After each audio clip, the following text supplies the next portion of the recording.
Assalamualaikum warahmatullahi wabarakatuh. Innal hamdalillah nahmaduhu wa nasta'inuhu wa na'udzu billahi min syururi anfusina wa min syai'ati a'malina. May yahdihillahu fala muhdiyalah wa may yuhdi fala hadiyalah. Asyhadu an la ilaha illallah wahdahu la syarikalah wa asyhadu anna Muhammadan abduhu wa rasuluh. Allahumma sholli ala Muhammad wa ala ali Muhammad kama sholaita ala Ibrahim wa ala ali Ibrahim wa barik ala Muhammad wa ala ali Muhammad kama barakta ala Ibrahim wa ala ali Ibrahim innaka Hamidun Majid. Pertama-tama dan yang paling utama, marilah kita panjatkan puji dan syukur kehadiran Allah Subhanahu wa taala karena telah memberikan kita kesehatan, keselamatan, nikmat sehat, nikmat Islam sampai saat ini. Dan tak juga lupa kita panjatkan salawat serta salam kepada Nabi besar junjungan kita, Nabi Muhammad Sallallahu Alaihi Wasallam. Baiklah, pada kesempatan yang berbahagia ini, saya akan menyampaikan ceramah tentang hubungan manusia dengan alam, orang lain, diri sendiri, dan Allah Subhanahu wa taala. Hadirin yang dimuliakan dan dirahmati Allah Subhanahu wa taala, pertama-tama saya wasiatkan kepada diri saya sendiri dan juga kepada hadirin yang dimuliakan Allah. Marilah kita bersama-sama untuk menetapkan keislaman, keimanan, dan ketakwaan serta zikir dan pikir kita kepada Ilahi Rabbi dalam segala aspek kehidupan kita, masa kini dan mendatang. Hadirin yang berbahagia, telah sama kita ketahui bahwa salah satu fungsi manusia sebagai hamba Allah ialah kedudukan sebagai khalifah di muka bumi, seperti dinyatakan dalam Al-Quran surat Al-An'am 165 yang artinya, dan dialah yang menjadikan kamu penguasa-penguasa di bumi, dan dia meninggikan kebahagiaan kamu atas sebagian yang lain beberapa derajat untuk mengujimu tentang apa diberikannya kepadamu. Ar-Rahib dalam bukunya Al-Muhradat menerangkan bahwa arti penguasa atau khalifah atau wakil. Setiap wakil adalah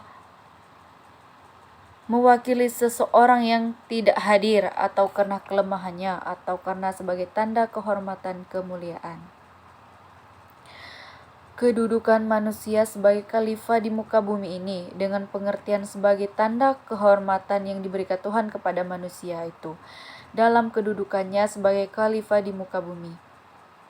Manusia haruslah melaksanakan segala sesuatu diridhoi Allah Subhanahu wa taala, menjalankan ketentuan-ketentuan yang telah digariskannya, bersikap loyal dan berlaku patuh, kuat memegang amanah.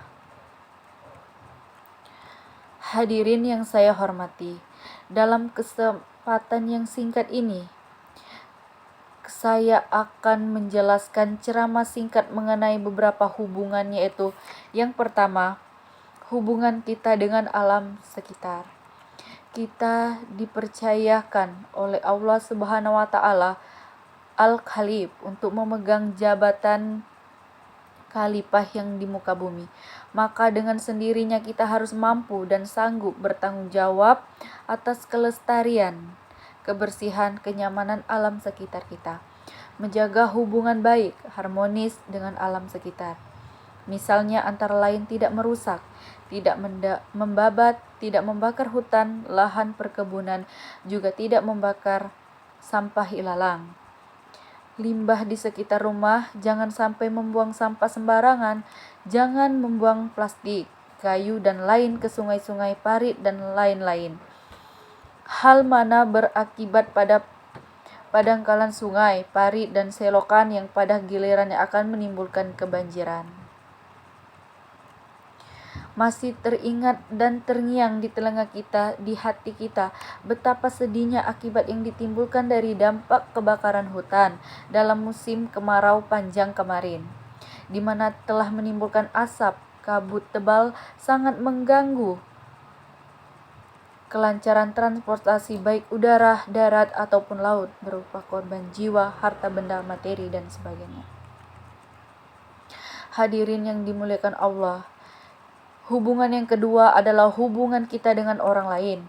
Dalam berhubungan dengan orang lain, tidak melihat apakah orang lain itu tua atau muda, saudara atau jiran tetangga, konglomerat atau konglomerat, pegawai rendahan atau yang berjabat atau berpangkat, dan sebagaimana pokoknya siapa saja orang itu, apakah seagama atau tidak, sesuku atau tidak, hendaklah kita dapat berbuat baik kepada mereka. Hubungan yang harmonis, selalu silaturahmi, rukun sesama. Dalam hal hidup bermasyarakat ini, Rasulullah SAW bersabda, perumpamaan orang-orang beriman di dalam kasih sayang kecintaan lemah lembut mereka bagaikan satu tubuh. Jika suatu penyakit menimpa kepada salah satu anggota tubuh, maka menjalarlah penyakit itu ke seluruh tubuh, sehingga tidak bisa tidur dan terasa panas. Hubungan yang ketiga adalah hubungan dengan diri kita sendiri.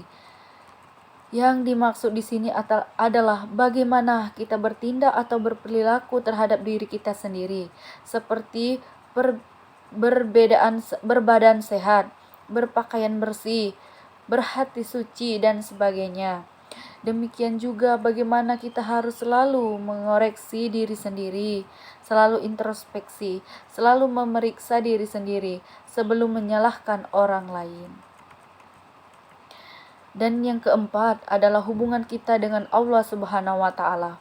Allah sebagai Al-Khaliq, Sang Pencipta, dan kita sebagai makhluk yang diciptakan. Sudah selayaknya bila mana kita harus mengabdi dan menghambakan diri kepadanya. Allah telah menunjukkan mana jalan yang benar, mana yang harus dijalani, begitu juga mana yang sesat dan harus dihindari.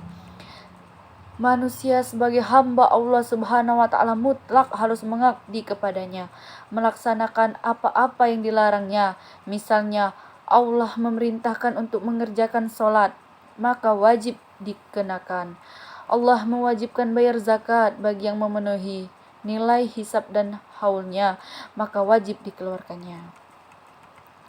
Di samping kita sebagai manusia wajib menggunakan apa-apa yang seluruh, maka begitu juga wajib meninggalkan, menjauhi apa-apa yang dilarang oleh Allah Subhanahu wa Ta'ala, maupun yang dilarang oleh pemimpin-pemimpin kita atau pemerintah, baik oleh Allah Subhanahu wa Ta'ala maupun oleh pemerintah. Maka sebagai manusia yang beriman wajiblah menjauhinya. Hadirin yang dimuliakan Allah, demikianlah masalah hubungan kita dengan alam sekitar. Kita harus merasa adanya saling membutuhkan, mempunyai sifat ketergantungan antara kita dengan alam sekitar tersebut. Kita sebagai hamba Allah yang beriman, seyogyanya harus bisa menjaga, memelihara, mengembangkan secara baik dan wajib terhadap alam sekitarnya, baik hutan, ladang, halaman, pepohonan, air, udara, dan lain-lain sebagainya. Demikianlah kesadaran lingkungan yang lebih tinggi. Semoga Allah Subhanahu wa Ta'ala selalu memberkahi kita semua. Demikianlah ceramah yang dapat saya sampaikan kali ini. Lebih dan kurangnya saya mohon maaf kepada Allah, saya mohon ampun. Subhanaka wa bihamdika asyhadu alla ilaha illa anta astaghfiruka wa atubu ilaik. Billahi fisabilil haq fastabiqul khairat nasrun minallah wa fadhun qarib wa basyiril mu'minin. Wassalamualaikum warahmatullahi wabarakatuh.